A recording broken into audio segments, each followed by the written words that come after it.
இன்றைக்கி நம்ம வந்து February 18, 19 ரெண்டுக்கான டிஎன்பிஎஸ்சி எஸ்எஸ்சி ஆர்ஆர்பிக்கான கரண்ட் அஃபேர்ஸை பார்க்க போகிறோம். 2 நியூஸ் நம்ம எடுத்து வச்சுருக்கேன், ரொம்ப முக்கியமான நியூஸு. கன்சியூமர் ப்ரைஸ் இண்டெக்ஸ், அப்புறம் பாரத் விஸ்டர், ரெண்டுமே ரொம்ப முக்கியமான நியூஸு. சரியா? சரி, டீட்டெயில்டாக பார்ப்போம். ஃபஸ்ட்டு பாரத் விஸ்டர். இது ரீசெண்டாக பட்ஜெட்டில் அறிவிச்சாங்க. சரியா? இது என்னன்னா 24x7 எல்லா நேரமும் வேலை செய்யும் ஒரு ஏஐ டூல்.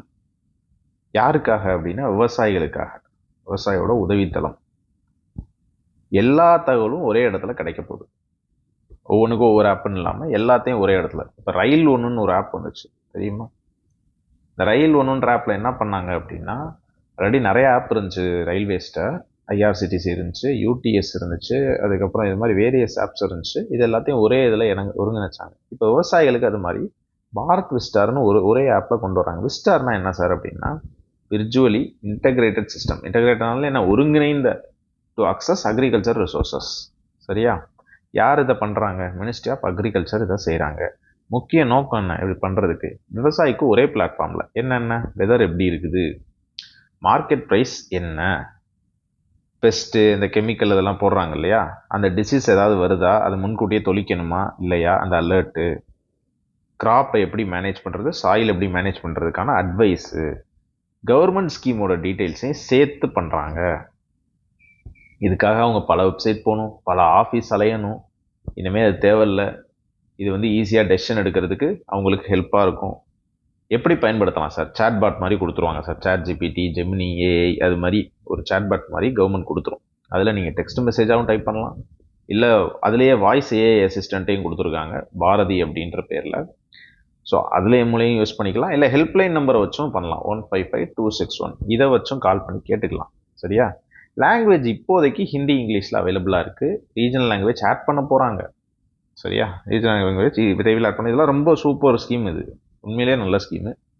இது எந்தெந்த சிஸ்டத்தோட இணைந்து செயல்படுதுன்னா, இதை தான் சொன்னேன், வேரியஸ் ஆப் இருக்குன்னு சொன்னீங்களா. அக்ரி ஸ்டாக்னு ஒரு ஆப் இருக்குது, ஐசிஏஆர் டேட்டா இருக்குது, ஐஎம்டி வெதர் டிபார்ட்மெண்ட்டோட கனெக்ஷனில் இருக்கும், மார்க்கெட் ப்ரைஸுக்கு ag market, national pest surveillance system, Bhashini லாங்குவேஜுக்காக. இவ்வளோத்தையும் ஒரே இடத்துல கனெக்ட் பண்ணுறது தான் பாரத் விஸ்டார். ஸோ இதனால் டேட்டா அக்யூரேட் ரொம்ப கரெக்டாக இருக்கும். ஏன்னா எல்லாமே கவர்மெண்ட் டேட்டா. சிம்பிளாக சொல்லணும்னா, ஒரு கூகுள் ஃபார்மருக்கு ஒரு கூகுள் கிடச்ச மாதிரி, Google helpline, agriculture officer, scheme எல்லாமே ஒரே ஆப்பில் இருக்கும். ஸோ இதுக்குரிய கேள்வியை பார்ப்போம். பாரத் விஸ்டார் தொடர்பாக கீழ்கண்டவற்ற கூற்றுகளை பரிசீலிக்கவும். இது இந்தியாவின் வேளாண்மை துறைக்கான டிஜிட்டல் பப்ளிக் இன்ஃப்ராஸ்ட்ரக்சரின் ஒரு முக்கியமாக கூறாகும். இது முழுமையாக மாநில அரசுகள் தனித்தனியாக நிர்வகிக்கும் திட்டமாகும். பாரதி என்பது இதன் வாய்ஸ் பேஸ்டு ஏஐ உதவியாளர் ஆகும். இது ஐஎம்டி, அக்மார்க்கெட் மற்றும் நேஷனல் பெஸ்ட் சர்வேலன்ஸ் சிஸ்டம் போன்ற அமைப்புகளுடன் ஒருங்கிணைக்கப்பட்டுள்ளது. மேலுள்ள கூற்றுகளில் எது சரியானவை எதுன்னு சொல்லி கமெண்ட் செஷனில் பண்ணுங்க. அடுத்து கன்சியூமர் ப்ரைஸ் இண்டெக்ஸ் அப்படின்னா என்ன சார் அப்படின்னா, மக்கள் வாங்குவாங்கல்ல, இப்போ நம்ம போய் வாங்குறோம்ல, அந்த பொருளோட விலை வந்து ஏறுது. அதை மெஷர் பண்ணுறதுக்கு தான். இப்போ நம்ம அரிசி வாங்குகிறோம், பருப்பு வாங்குகிறோம், அந்த மாதிரி வேரியஸ் திங்ஸ் வாங்குகிறோம். அந்த பொருளோட விலை ஏறுது, அது எந்த அளவுக்கு ஏறி இருக்குது அப்படின்னு மெஷர் பண்ணுவாங்க. சரியா? போன வருஷம் எப்படி ஏறி இருக்குது, இந்த வருஷம் எப்படி இருக்குது. போன வருஷம்னா 2024 ஆக்சுவலாக கம்பேர் பண்ண மாட்டாங்க. இப்போ இதுக்கு முன்னாடி எப்படி இருந்துச்சுன்னு சொல்கிறீங்க. இப்போ 2025 இருக்கும் அப்படின்னா 2012 என்ன விலை அப்படின்னு பார்ப்பாங்க. இதுதான் போன வருஷம் விலையாக எடுத்துப்பாங்க. இங்கே 100 ரூபாயா இருந்தால் இங்கே எவ்வளோ ஏறி இருக்குது அப்படி பார்ப்பாங்க. இப்படி தான் வந்து விலையை கால்குலேட் பண்ணுவாங்க. இதுக்கு பேர் தான் இன்ஃப்ளேஷன். இந்த டிஃபரன்ஸ்க்கு பேர் தான் இன்ஃப்ளேஷன். சரியா? இதை 100 ரூபான்னு வச்சுப்பாங்க, இதை கால்குலேட் பண்ணியிருப்பாங்க. சரி, இப்போ 2012 நம்ம கால்குலேட் பண்ணுறது இல்லை, 2024க்கு வந்துட்டோம். ஏன் சார் அதை விட்டுட்டு இதுக்கு வந்தோம் அப்படின்னா, இப்போ நிறைய இடத்துல டிஜிட்டலைசேஷன் ஆயிடுச்சு. You know very well. பேடிஎம் இல்லாத இடமே இல்லை. அர்பனைசேஷன் பயங்கரமாக வந்துட்டு இருக்கு. ஸோ அதனால் நம்ம பேஸ் இயரை மாற்ற வேண்டிய கட்டாயம் வந்துருச்சு. 2024க்கு ஃபிக்ஸ் பண்ணுறாங்க. 2024 அந்த பொருளோட விலை 100 ரூபான்னு சொல்லி ஃபிக்ஸ் பண்ணுறாங்க. சரியா? இதுக்கப்புறம் எல்லா வருடமும் இந்த 2024 வச்சு கம்பேர் பண்ணி பார்ப்பாங்க. ஏன்னா மக்களோட கன்சம்ஷன் பேட்டர்ன் சேஞ்ச் ஆயிருக்கு. நிறைய பேர் டயட் இருக்கிறாங்க, நிறைய பேர் வந்து ஃபாஸ்ட் ஃபுட் சாப்பிட்றாங்க. 2012 அப்படி கிடையாது. 12 உள்ளதோட பெரிய மாற்றமாக இருக்குது இப்போ. அப்போ அது எல்லாத்தையும் அப்டேட் பண்ணணும். அதுக்காக 2024 சூஸ் பண்ணியிருக்கோம் நம்ம. 2012 24 அப்டேட் வந்திருக்கு. ஓகேவா? ரைட்டு. இது பிக்கஸ்ட் சேஞ்சஸ் மெயின் என்னன்னா, ஃபுட்டோட வெயிட்டேஜை குறைக்கிறாங்க. ஃபுட்டோட வெயிட்டேஜை குறைக்கிறது நல்லது ஆக்சுவலாக. இதுக்கு முன்னாடி ஃபுட்டுக்கு மட்டுமே 46%. ஏங்க நம்ம வேற விஷயமே பண்றது இல்லையா? வெறும் ஃபுட்டை சாப்பிட்றது மட்டும்தான் நம்மளோட குறிக்கோளா இருக்குதா? எவ்வளோ வேலைகள் பண்ணிட்டு இருக்கோம், எவ்வளோ விஷயம் நம்மளை பாதிக்குது. அப்போ அதெல்லாம் சேர்க்கணும். அப்போ ஃபுட்டோட வெயிட்டை குறைக்கணும். கவர்மெண்ட்டு கொஞ்சம் இது பண்ணி 36.8% குறைச்சிருக்கு. ஆல்மோஸ்ட் 10% ட்ராப் பண்ணியிருக்காங்க. இதோட மீனிங் என்னன்னா, ஃபுட்டோட இம்பார்ட்டன்ஸ் கம்மியாக இருக்குது. இன்ஃப்ளேஷன் அப்போ குறையும். ஓகேவா? இன்ஃப்ளேஷன் அதாவது ஃபுட்டோட வெயிட்டேஜ் குறையும். ஏன்னா ஃபுட்டோட ப்ரைஸ் அதிகமாச்சுனாலே இன்ஃப்ளேஷன் ஸ்பைக் நம்மகிட்ட பார்த்துருப்போம். ரெயின் இஷ்யூனால பார்த்துருப்போம். ஸோ சிபி இது மூலியமா இன்ஃப்ளேஷன் ஸ்டேபிள் ஆகும். இந்த தடவை ஜனவரியோட இன்ஃப்ளேஷன் 2.75% இருக்குது அப்படின்னு கால்குலேட் ஆயிருக்கு.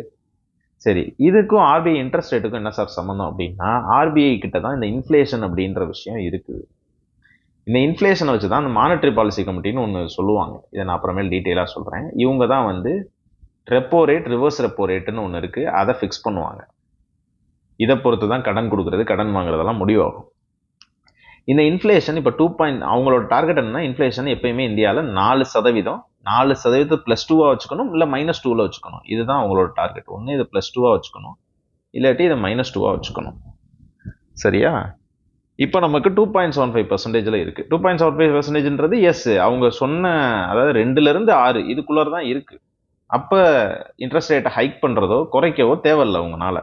சரியா? அப்போ தேவையில்லை, அப்படியே பாஸ் தான் பண்ணுவாங்க. இப்போ வரக்கூடிய மானிட்டரி பாலிசி கமிட்டியில் இதை வச்சு பார்க்க போனால் இன்ட்ரெஸ்ட் ரேட் மாறாது அப்படின்னு தெரிய வருது. சரியா? ரூரல் வெர்சஸ் அர்பனில் எப்படி எடுத்திருக்காங்கன்னா, ரூரலோட ஃபுட் வெயிட் 42%, அர்பனோட ஃபுட் வெயிட் 30%. இன்ன வரைக்கும் ரூரல் எக்கனாமியில் ஃபுட்டு இம்பார்ட்டண்ட்டாக மாறி இருக்கு அப்படின்றாங்க. இப்போ வரைக்கும் இருக்குது அப்படின்றாங்க. அர்பனில் அப்படி இல்லை, கொஞ்சம் மாறுதல் ஏற்பட்டிருக்கு, நிறைய சேஞ்சஸ் இருக்குது அப்படின்னு சொல்கிறாங்க.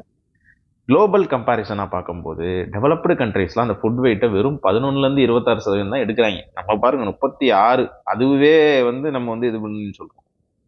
எமர்ஜிங் கண்ட்ரீஸில் 30%க்கு கீழே தான் இருக்குது. அப்போ நம்ம வந்து இன்னமும் கன்சம்ஷன் ஸ்ட்ரக்சர் இன்னமும் நம்ம மாற்றணும். சரியா? இன்னும் டெவலப்டு கண்ட்ரி மாதிரி இல்லை நம்மகிட்ட. அது ஒரு ட்ராபேக்காக இருக்குது.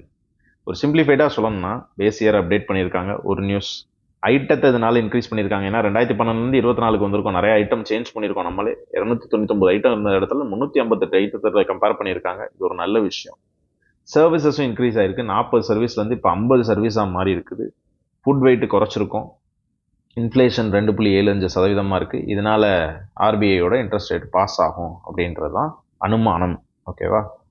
இதில் உள்ள ஒரு கொஸ்டின், புதிய சிபிஐயில் பொருட்களின் எண்ணிக்கை 299லிருந்து 358ஆக உயர்த்தப்பட்டுள்ளது. உணவுப் பொருட்களின் எடை சுமார் 46%லிருந்து 36.8% குறைக்கப்பட்டுள்ளது. சிபிஐயின் இந்தியாவின் வெளியிடுவது இந்திய ரிசர்வ் வங்கியாகும். அடிப்படை ஆண்டு 2012லிருந்து 2024ஆக மாற்றப்பட்டுள்ளது. சரியா? இதில் எது சரியானவை அப்படின்னு ஆன்சர் பண்ணுங்கள். Thank you so much.